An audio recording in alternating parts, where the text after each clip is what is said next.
Title: जादुई जंगल का रहस्य। एक समय की बात है, एक छोटे से गांव में 3 दोस्त रहते थे, राजा, रानी और मोंटू। राजा बहुत साहसी था, रानी बहुत चतुर थी और मोंटू बहुत मजाकिया था। ये तीनों दोस्त हमेशा नए नए रोमांच की खोज में रहते थे। एक दिन राजा ने गांव के बाहर एक पुराना नक्शा पाया। उस नक्शे पर एक जादुई जंगल का रास्ता दिखाया गया था, जहां कहा जाता था कि एक गुप्त खजाना छिपा है। तीनों दोस्तों ने तय किया कि वे उस खजाने की खोज पर जाएंगे। सुबह होते ही राजा, रानी और मोंटू ने अपनी यात्रा शुरू की। रास्ते में उन्हें बहुत सारी चुनौतियां और रोमांचक अनुभव मिले। सबसे पहले उन्हें एक बड़े नदी को पार करना पड़ा।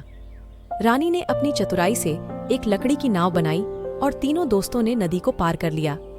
आगे चलकर उन्हें एक घने जंगल में प्रवेश करना पड़ा। वहां उन्हें एक विशालकाय पेड़ मिला, जिसके बारे में कहा जाता था कि वह बोल सकता है। पेड़ ने उन्हें एक पहेली दी: 3 सिरों वाली नदी का नाम बताओ। रानी ने सोचा और याद आया कि गांव के बुजुर्ग हमेशा कहते थे, त्रिवेणी संगम। रानी ने सही उत्तर दिया और पेड़ ने उन्हें आगे जाने दिया।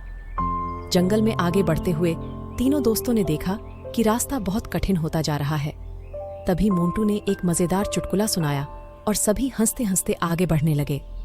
उनकी हिम्मत और उत्साह फिर से जाग उठा। अंततः वे एक खूबसूरत झील के किनारे पहुंचे। झील के बीचों बीच एक छोटी सी चमचमाती गुफा थी। राजा ने झील में तैरकर गुफा तक पहुंचने का साहस किया। गुफा के अंदर उन्होंने एक चमचमाती सोने की पेटी पाई। पेटी में एक पत्र था, जिस पर लिखा था, सच्चा खजाना दोस्ती, साहस और हंसी में है। राजा, रानी और मोंटू ने महसूस किया कि असली खजाना उनकी दोस्ती और रोमांच की यात्रा थी। वे खुशी खुशी अपने गांव लौट आए और अपने अनुभवों को सभी के साथ साझा किया।